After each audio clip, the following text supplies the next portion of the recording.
Good morning, students.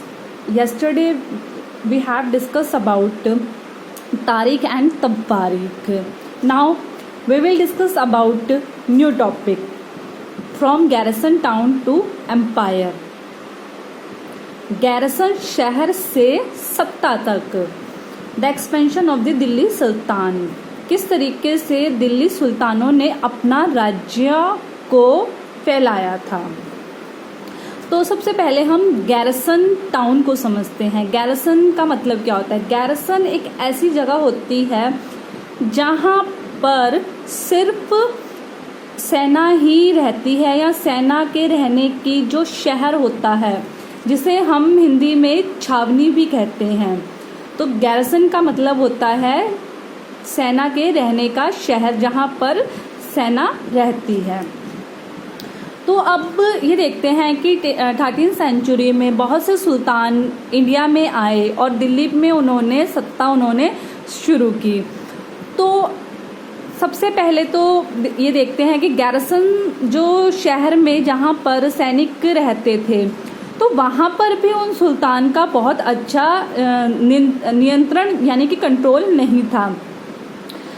तो धीरे धीरे उन्होंने देखा कि जिस गैरसन शहर के आसपास के जो राज्य हैं जैसे कि बंगाल और सिंध वहाँ पर भी उनका कंट्रोल जो था वो अच्छा नहीं था. तो उनको डर था कि अगर हम बाहर अपने कंट्रोल को बढ़ाते हैं तो सिंध की तरफ से अफगानिस्तान हम पर हमला कर सकता है. तो बहुत सी उसकी सत्ता में जो सुल्तान थे उनकी सत्ता में बहुत सी कमियां थी उस टाइम. तो उन्होंने धीरे धीरे कर अपने नियंत्रण को अच्छा करने की कोशिश की. तो जिसमें कि 3 नाम गयासुद्दीन बलबन, अलाउद्दीन खिलजी और मोहम्मद तुगलक, इन तीनों के राज्यकाल में शासनकाल में जब तक इन्होंने दिल्ली में रूल किया तो इन तीनों ने अपने नियंत्रण को बाहर अच्छा बनाने की कोशिश की. तो इसमें सबसे पहले उन्होंने इंटरनल फ्रंटियर यानी कि आंतरिक सीमा जो दिल्ली के आसपास गैरसन शहर के आसपास जो उन्होंने अपनी सीमा थी तो उसको उन्होंने बढ़ाने की कोशिश की. जिसमें सबसे पहले उन्होंने किया कि गंगा यमुना दोआब, गंगा यमुना के पास बहुत से ऐसे जंगल थे तो उन्होंने सबसे पहले उन जंगलों को काटना शुरू कर दिया और उसके बाद उन जंगलों को उन्होंने किसानों को दे दिया खेती करने के लिए, जिससे कि उनको वहाँ पर कर यानी कि किसानों से टैक्स मिल सके और उन टैक्सों से वो अपने जो सैनिक हैं उनके लिए वो अच्छे काम कर सके और उनको और ज़्यादा मजबूत कर सके. और उसके बाद उन्होंने जो व्यापार के रास्ते थे जहाँ से व्यापार किए जाते थे ट्रेड रूट को अच्छा बनाने की कोशिश की और रीजनल ट्रेड यानी कि क्षेत्रीय व्यापार जो आसपास या उस शहर के अंदर या उस शहर के आसपास जो व्यापार किया जाता था उसको अच्छा बनाने की कोशिश की. इसके लिए उन्होंने बहुत से किले बनवाए और बहुत से शहरों का निर्माण किया, नए शहरों का निर्माण किया जिससे कि उनका व्यापार यानी कि उनका ट्रेड बहुत ज़्यादा हो सके. और सेकंड उन्होंने किया the second expansion occur along the external frontier. अब पहले उन्होंने इंटरनल फ्रंटियर यानी कि आंतरिक सीमा के अंदर किया. अब उन्होंने बाहरी सीमा के अंदर उन्होंने अब नियंत्रण को बढ़ाना शुरू कर दिया. अब उन्होंने जो साउथ में जाकर या इंडिया का जो और पार्ट था तो उन्होंने जाकर वहाँ पर अपना कंट्रोल बढ़ाना शुरू कर दिया.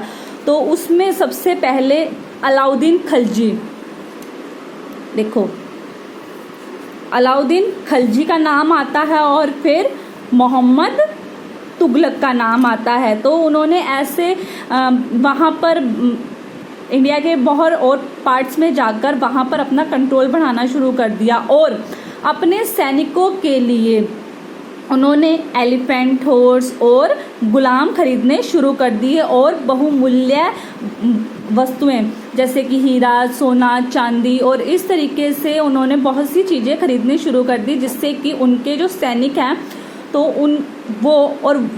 उनके सैनिक और खुद सुल्तान बाकी शहरों में जाकर अपना नियंत्रण बढ़ा सके। इस मैप की हेल्प से हम देख सकते हैं कि मोहम्मद तुगलक और अलाउद्दीन खिलजी ने कहाँ कहाँ इंडिया के बाकी पार्ट्स पर जाकर नियंत्रण किया था और उन्होंने वहाँ पर लूट भी की थी खजाने की। दिल्ली से गुजरात, दिल्ली से चित्तौड़, दिल्ली से रणथंभौर और देवगिरी, और ऐसे जाते जाते और लास्ट में वो पहुंचे थे साउथ इंडिया में। तो जो शुरू में जो सैनिक थे वो बहुत ज़्यादा कमज़ोर होते थे इनके सुल्तान के। तो 150 साल 150 ईयर के बाद मोहम्मद तुगलक के राज्यकाल में सेनाओं को हराया था। 150 year after somewhat humble beginning, the army of the Delhi Sultan had marched across a large part of the subcontinent। तो उन्होंने 1.5 साल के बाद दिल्ली के बाहर जाकर उन्होंने बाकी शहरों को या बाकी राज्यों को उसके ऊपर कंट्रोल करना शुरू कर दिया था, उनको हराना शुरू कर दिया था और कई शहरों पर उन्होंने कब्जा कर लिया था और किसानों से उन्होंने अब टैक्स लेना शुरू कर दिया। Sultan collect tax from the peasantry and dispense justice it is realm. और उन्होंने किसानों से टैक्स लेना शुरू कर दिया था, जिसे हम जजिया कर भी, देखो मैं इधर लिख रही हूँ, जजिया कर लगाया, जो कि उन्होंने किसानों से लेना शुरू कर दिया था। अब नेक्स्ट पेज पे हम देखते हैं, लिखा हुआ है यहाँ पर द मस्जिद। अब मस्जिद क्या होता है? अब मॉस्क्यू इज कॉल्ड अ मस्जिद इन अरबिक। मस्जिद अरबिक वर्ड है। अरबिक में मॉस्क्यू को मस्जिद कहा जाता है, और जहाँ पर फ्राइडे को मुस्लिम लोग इकट्ठे होकर और अपने भगवान की पूजा करते हैं, उनका सजदा करते हैं, और इस टाइम पे वहाँ पर उनका जो मेन लीडर होता है या फिर जो उनको धर्म की शिक्षा देता है उसे इमाम कहते हैं, उसे इमाम कहते हैं। और वहाँ पर वो उनको फ्राइडे के दिन उनको धर्म से संबंधित, जिसे कि हम अरबिक में खुतबा कहते हैं, खुतबा का मतलब होता है धर्म से संबंधित विचार या धर्म से संबंधित उनको बातें बताता है। और फ्राइडे के दिन जब वो मस्जिद में पूजा करते हैं या अपने भगवान का सजदा करते हैं, तो उस टाइम वो वेस्ट की तरफ फेस करते हैं। वेस्ट इसलिए करते हैं क्योंकि इंडिया से मक्का वेस्ट की तरफ है, जिसे कि हम किबला कहते हैं। Thank you students.